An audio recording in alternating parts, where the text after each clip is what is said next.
अस्सलाम वालेकुम दोस्तों। लास्ट सेशन में हमने इंटीजर्स को काफ़ी डिटेल में पढ़ा था, जिसमें हमने इसके binary, hexadecimal, decimal number place जो डिफ़ॉल्ट नंबर प्लेस है, इसके अलावा ऑक्टा और हेक्साडेसिमल को पढ़ा था। उसको किस तरीके से कन्वर्जन करना था वो देखा था, किस तरह डिफ़ॉल्ट नंबर प्लेस से बाइनरी में या बाइनरी से डिफ़ॉल्ट में जाना। बेसिकली ये एग्ज़ाम्पल था low level language to high level language. तो ये एक पूरा हमने एक केस पूरा समझा और फिर उसके बाद काफ़ी प्रैक्टिस की। अच्छा, आज का जो टॉपिक है वो है मेरा फ्लोट। अच्छा, फ्लोट नंबर जो है वो हम उसको प्रैक्टिकल भी देखते हैं और उसको समझते भी हैं क्या है, और बूल दोनों को देखते हैं। अच्छा, फ्लोट जो है वो बाइनरी या ऑक्टा या हेक्सा नंबर सिस्टम को सपोर्ट नहीं करता, सबसे पहली लाइन। अच्छा, इसके बाद ये फ्लोटिंग वैल्यू को लेता है और साइंटिफिक नोटेशन वैल्यू को, लाइक जिस तरह ये 3E2 है, इसको लेता है। अच्छा, ये सब करके हम सबसे पहले इसके प्रैक्टिकल उसमें आते हैं कि किस तरीके से हम इसको देखते हैं। पाइथन एनवायरनमेंट खोल लिया मैंने और स्टार्ट लेते हैं हम यहाँ से। ए इज इक्वल टू 12। ये 12 मेरा क्या है? इंट है, इंटीजर। अब मतलब वोकेबलरी तो अब हमें समझ में आने लग गई कि मेरा जो ये डेटा है वो मेरा इंट है या फ्लोट है, ये दो डिफरेंशिएट आ गए। अच्छा, इस वक्त मैंने ए इज इक्वल टू जो 12 किया है, ये मेरा इंट है, मीन्स इंटीजर है। इसको अगर मैं कहता हूँ 12.1, तो ये मेरा फ्लोट है। तो मतलब ये डिफरेंस है इंट और डेसिमल में। अच्छा, इंट और डेसिमल मोस्टली कहाँ यूज़ होता है?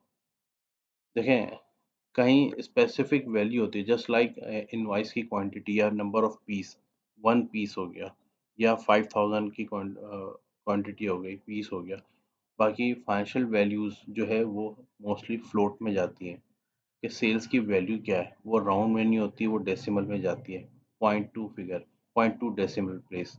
तो ये टू मेरे 2 डेसिमल प्लेस, इस तरह ये मेरा फ्लोट है। तो मोस्टली हम जो काम करेंगे आगे वो हम फ्लोट में और इंट में दोनों में करेंगे। तो ज़्यादा से ज़्यादा ये डेटा डेटा टाइप यूज़ होती हैं। अब ये मैंने a इज़ इक्वल टू 12.10 कर दिया। मैं प्रिंट करता हूँ a। सेम सिंटैक्स है, सेम फॉर्मेट है। अच्छा, सिंटैक्स एक्चुअली है क्या? रोड मैप, कि how to write our code, कि किस तरीके से अपने कोड को राइट करना है, उसका तरीक़ेकार क्या है, उसका नक्शा कह लें, उसका रोड मैप कह लें, कि किस तरीके से हम अपने फॉर्मेट को अपने कोड को डिफाइन करना है इसमें। अब अगेन मैंने प्रिंट का फंक्शन लिया। मैंने आपसे पहले भी कहा था कि प्रिंट का फंक्शन हमें हर जगह यूज़ करना पड़ेगा, बहुत ज़्यादा यूज़ होगा, तो हमें ये तो अब तक तो याद हो भी गया होगा। ये मैंने प्रिंट ए कर दिया। अच्छा, प्रिंट ए के साथ मैं कॉमा करता हूँ। एक और फंक्शन हमने क्या लिखा था? टाइप। टाइप था, इसमें टाइप के अंदर हम क्या पास कर रहे हैं? ए। ये भी पास किया और दैट्स इट। ये कर लेते हैं। अब देखें, इसने मुझे 12.1 आंसर दिया प्रिंट का। प्रिंट ए किया तो इसने 12.1 दिया। इसने क्लास क्या दी? फ्लोट। जो हम फ्लोट पढ़ रहे हैं, ये फ्लोट। अच्छा, अब मैं दूसरी बात कहूँ तो ये मेरा ए क्या है? ए मेरा ऑब्जेक्ट है। ऑब्जेक्ट किसका? फ्लोट क्लास का। फ्लोट क्लास मेरी ये है, इसका ऑब्जेक्ट क्या है? मेरा ए, और उसके अंदर उसकी वैल्यू क्या है? 12.10। अच्छा, ऑब्जेक्ट के अंदर होता क्या है? ऑब्जेक्ट के अंदर एड्रेस होता है, उस एड्रेस के अंदर ये वैल्यू होती है। तो ये पूरा एक फिर से मैंने सम अप कर दिया अब तक की जितनी क्लास का है, कि किस तरीके से हम वेरिएबल को देखते हैं, और उसको वेरिएबल को हम एज अ ऑब्जेक्ट भी कहते हैं। किस ऑब्जेक्ट किसको कहते हैं? जिस टाइप का डेटा इसके अंदर इंटर्ड है। जैसे कि अभी 12.10 है, तो ये क्लास फ्लोट क्लास का ऑब्जेक्ट है। तो इस तरीके से। अच्छा, एक एक और हम पहलू देखें इसका। Let's suppose to b is equal to 0.000005। Print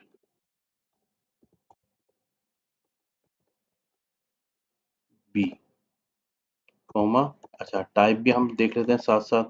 again ये देगा 5, इज अ फ्लोट ही देना है इसने, लेकिन एक प्रैक्टिस के तौर पे हम देख लेते हैं। ये देखें। अच्छा देखें, दूसरा इसने क्या दिया मुझे, मेरी ये इसमें भी यही किया गया है कि not support binary hexadecimal number place, floating value define करेगा, और साइंटिफिक नोटेशन। साइंटिफिक नोटेशन किस तरह, 3e2, इट्स मीन्स कि e की वैल्यू 10, 10 की पावर 2 मीन्स 100 मल्टीप्लाई बाय 3, तो ये 300 वैल्यू है। अच्छा, ये करने का मकसद क्या होता है ये समझें, ये देखें।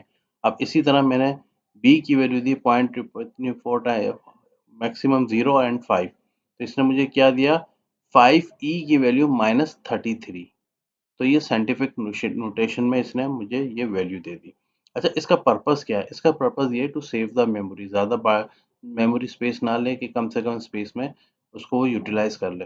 तो पाइथन की ये एक खसूसियात है कि वो साइंटिफिक नोटेशन को भी कैटर कर लेता है।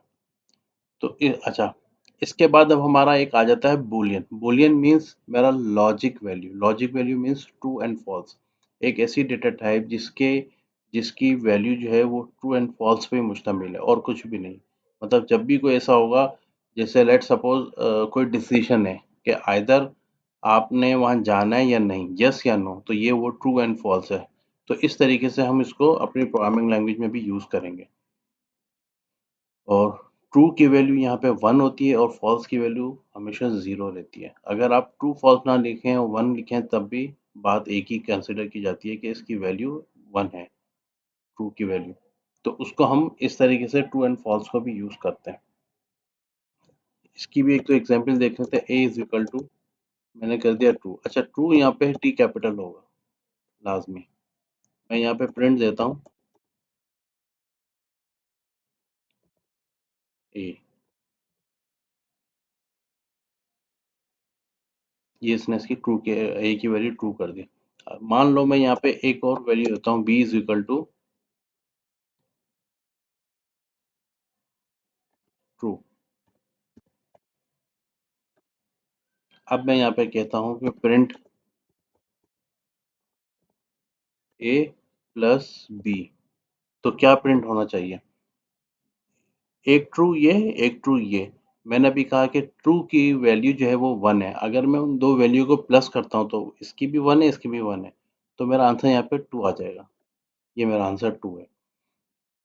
तो इस तरह हमने क्या समझा कि हम एक और डेटा टाइप है बूलियन, जिसको हम ट्रू एंड फॉल्स के तौर पे भी ले सकते हैं, और ये भी बहुत ज़्यादा काम आता है अपनी प्रोग्रामिंग लॉजिक्स में। बेसिकली ये लॉजिकली डेटा टाइप कहते हैं इसको। ये यहाँ पे लॉजिक वैल्यूज इसमें डिफाइन की जाती हैं। तो यह मेरी लॉजिक वैल्यूज इसमें डिफाइन की जाती हैं ट्रू एंड फॉल्स के केस में। अच्छा, इसके बाद एक और है मेरे डेटा टाइप, वो है कॉम्प्लेक्स। कॉम्प्लेक्स थोड़ा सा नाम के हिसाब से थोड़ा सा कॉम्प्लेक्स है। मैथमेटिशियंस इसको ज़्यादा अच्छे तरीके से समझेंगे, जो मैथ्स को ज़्यादा अच्छे तरीके से जानते हैं। अच्छा, कॉम्प्लेक्स जो है, there are three part of complex number. एक रियल नंबर होता है, एक इमेजिनरी नंबर होता है, एक स्क्वायर रूट होता है। इसका सिंटैक्स है जिस तरह a प्लस बी जे। तो a की वैल्यू मेरी रियल में होगी, b की वैल्यू इमेजिनरी और j की वैल्यू मेरी स्क्वायर माइनस 1 है। तो ये इस तरीके से हम पाइथन में इसको डिक्लेयर कर सकते हैं, इसकी प्रोसेसिंग कर सकते हैं और इसके रिजल्ट्स ले सकते हैं। अच्छा, ये पाइथन ही है जो इस कॉम्प्लेक्स नंबर को सपोर्ट करता है। इसके अलावा अभी तक कोई और प्रोग्रामिंग लैंग्वेज इसको सपोर्ट नहीं करती। चलें, इसको भी हम एक नज़र करके देख लेते हैं। मैं a इज इक्वल टू देता हूँ 1 + 2j। अच्छा, ये 1 + 2j जो लिखा है, सॉरी bj लिख दिया मैंने, 2j, ये j जो है ये फिक्स है, j ही रहेगा। j के अलावा कोई और अल्फ़ाबेट या कैप्स में नहीं आएगा। अगर आप इसकी जगह a लिख दें, b लिख दें, तो ये एरर दे देगा। वो इसको j को कॉम्प्लेक्स नंबर के तौर पर कंसीडर करेगा कि हाँ, ये कॉम्प्लेक्स नंबर मेंशन हुआ हुआ है। और ये 1 जो है ये मेरा रियल नंबर है और 2 जो है मेरा इमेजिनरी नंबर है। अब मैं अगर सबसे पहले इस a का मैं प्रिंट निकाल के देखता हूँ कि ये कौन सा नंबर इसने मुझे मेंशन किया है। ए कॉमा टाइप, ए की टाइप देखनी है तो मैंने ये टाइप कर दिया। अब देखते हैं। अब देखें, इसने मुझे रिजल्ट दिया 1 + 2j क्लास कॉम्प्लेक्स, ये इसने मुझे कॉम्प्लेक्स दे दिया। अच्छा, ये इसकी हम प्रोसेसिंग भी करते हैं। अच्छा, इसकी प्रोसेसिंग कैसे है ये भी करके देख लेते हैं। b is equal to 3 plus 4j। अब प्रिंट दिया मैंने यहाँ पे a प्लस b। अब क्या आंसर आएगा ये देखें आप। 1 प्लस 3 4, 4 2 प्लस 4 6, 4 प्लस 6 j। ये इसने मुझे कैलकुलेशन करके दे दी। तो इस तरह हमने क्या देखा कि हम कॉम्प्लेक्स नंबर्स को भी हैं अपने पास प्रोसेस करके देख लेते हैं। अच्छा, अब हम एक रियल एग्जांपल लेके एक और चलते हैं। अब इसमें मल्टीप्लिकेशन करते हैं, इसको भी करके देख लेते हैं। प्रिंट डायरेक्ट कर लेते हैं, इसी को कर लेते हैं a मल्टीप्लाई बाय b। अब इसको प्रिंट करके देखें तो इसने मुझे क्या दिया, -5 प्लस 10j। अब इसकी कैलकुलेशन किस तरह होगी इसको हम देखते हैं।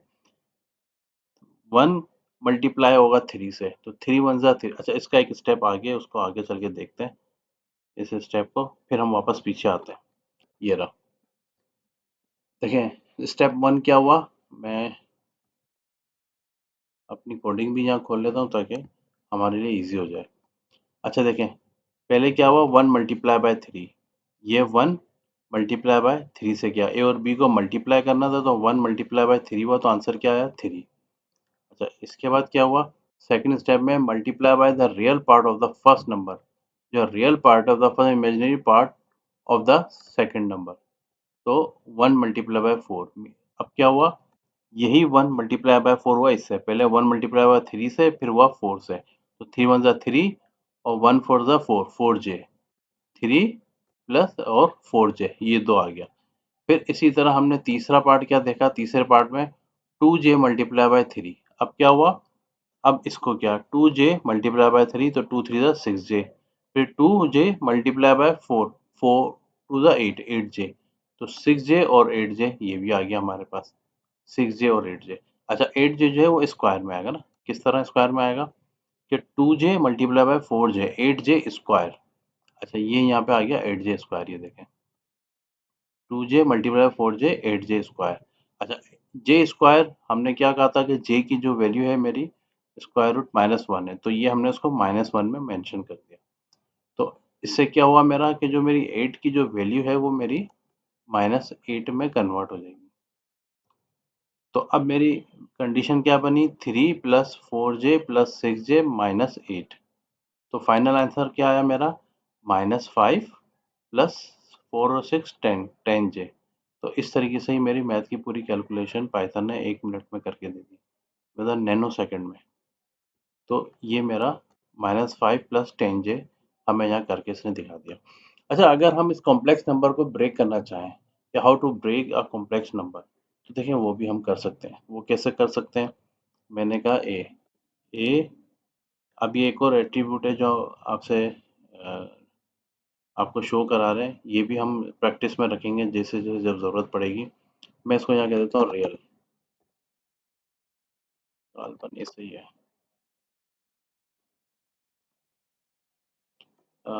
एक सेकंड में इसको प्रिंट करूँ, बल्कि ऐसे भी दे देंगे, ए डॉट रियल आ जाएगा। ये देखें, ए डॉट रियल क्या, इसने 1 दे दिया, क्योंकि ए में मेरा रियल पार्ट कौन सा है 1। मैं ए डॉट आई एम ए जी कर दूँ तो मेरा कौन सा पार्ट आएगा 2। ये मेरा इमेजिनरी नंबर है, ये मेरा 2 आ गया। इसी तरह अगर मैं बी का करूँ, बी डॉट रियल, तो ये मेरा 3 आ गया। कैसे, बी में मेरी वैल्यू क्या थी रियल की 3, तो यहाँ पे मेरा 3 आ गया। इसी तरह अगर मैं बी का इमेजिनरी नंबर निकालूँ तो क्या करना पड़ेगा, B dot I M G, तो मेरा 4 वैल्यू आ जाएगा, B dot I M A G, तो ये मेरा 4 नंबर आ गया। तो इस तरीके से हम अपने कॉम्प्लेक्स में 3 पार्ट हैं, रियल, इमेजिनरी और स्क्वायर रूट, इन तीनों को भी हमने देखा। और इसके बाद जो है फ्लोट को देखा, बूल को देखा। अच्छा, इससे पहले हमने इंटीजर्स पे काम किया, इंटीजर पे कुछ ज़्यादा काम किया क्योंकि मोस्टली चीज़ें इंटीजर से हमें ड्राइव करनी पड़ती हैं और फ्लोट से करनी पड़ती हैं। अच्छा, ये सब चीज़ें इंट हो गया मेरा, फ्लोट हो गया, बूलियन हो गया, कॉम्प्लेक्स, ये मेरे फंडामेंटल हैं। वो क्या करते हैं, फंडामेंटल डेटा टाइप हैं जो स्टोर करते हैं सिंगल वैल्यू। अभी हम सिर्फ़ सिंगल वैल्यू पे बात कर रहे हैं कि a इज़ इक्वल टू 2 ही होगा, a इज़ इक्वल टू 2 2 मतलब एक 2 और फिर दूसरा 3 कॉमा डाल के इस तरह पॉसिबिलिटी नहीं है। तो उसके लिए आगे हमारे पास सीक्वेंस है, कलेक्शन है, ये सारे डेटा टाइप आएँगे। तो अभी बिल्कुल बेसिक्स हैं जो बिल्कुल फंडामेंटल हैं और जो कि स्टोर करते हैं सिंगल अ, वैल्यू। तो हमारी आज की मतलब आज के सेशन में हमने अपने फंडामेंटल डेटा टाइप्स की जो ये 4 बेसिक चीज़ें हैं वो हमने ख़त्म कर दी। कल हम इंशाअल्लाह ताला स्ट्रिंग पे चले जाएँगे और स्ट्रिंग को बहुत और डिटेल में पढ़ेंगे जिस तरह हमने इंट को डिटेल में पढ़ा है। और इसके बाद फिर हम इसके फिर कलेक्शन पे चले जाएँगे, इनकी कलेक्शन किस तरह होती है। तो ये डेटा टाइप का थोड़ी-सी सीरीज़ लंबी होगी लेकिन बहुत डिटेल में है इंशाअल्लाह ताला आप लोग इसको एन्जॉय करेंगे। तो आज तक के लिए इतना ही है। कल फिर इंशाल्लाह मज़ीद मिलते हैं हम स्ट्रिंग के साथ। जब तक के लिए अल्लाह हाफ़िज़।